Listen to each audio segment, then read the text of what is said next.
Hi, I'm Alvin Espiritu, 22 years old. I'm living in Quezon City. I believe, I truly believe, rather, that I deserve this scholarship because, first and foremost, acting is my passion. I feel deeply connected to my craft, and I know I have the talent to grow even more in this field. I am determined to prove that, not just for myself, but for the world. Gusto kong patunayan na hindi lang ako deserving para sa scholarship na to, hindi lang dahil isa lamang akong pangkaraniwang mamamayan kahit pa ako'y estudyante pa lamang na may hilig rin pagdating sa larangan ng pag-arte, kundi mas lalong ganun na rin sa paraan ng pagmamahal ko sa talentong meron ako.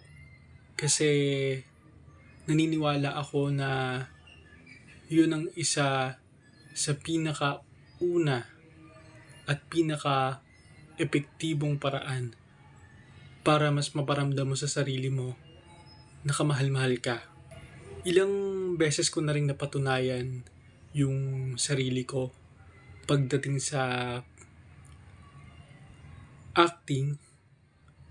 Hindi ko man to na ipakita sa telebisyon o pelikula, pero maaring sa maiksing pelikula na ginawa namin noon sa eskwela, ito na ay aking naisakatuparan kahit papaano'y aking nailabas, aking naipakita at naibahagi sa iba.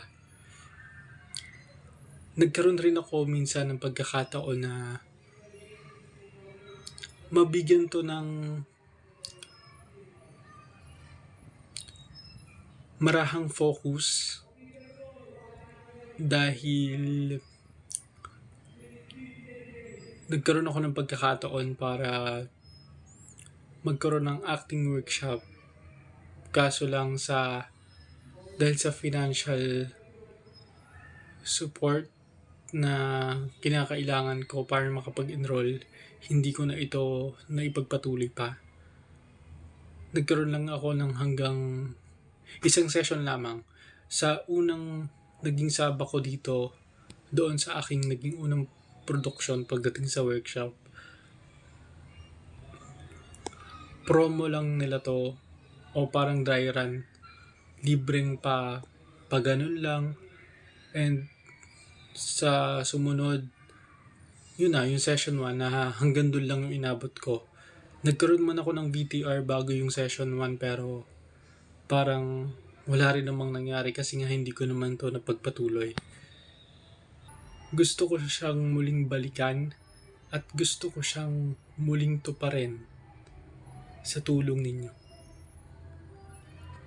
Alam ko ako'y abala na sapagkat ako'y nasa kolehiyo na at malapit na rin magtapos, pero hindi ko pa rin hinahayaan ang sarili kong baliwalain ng ganitong klaseng oportunidad sapagkat ito'y magsisilbing inspirasyon o motivasyon rin sa akin para mas patuloy ko lang na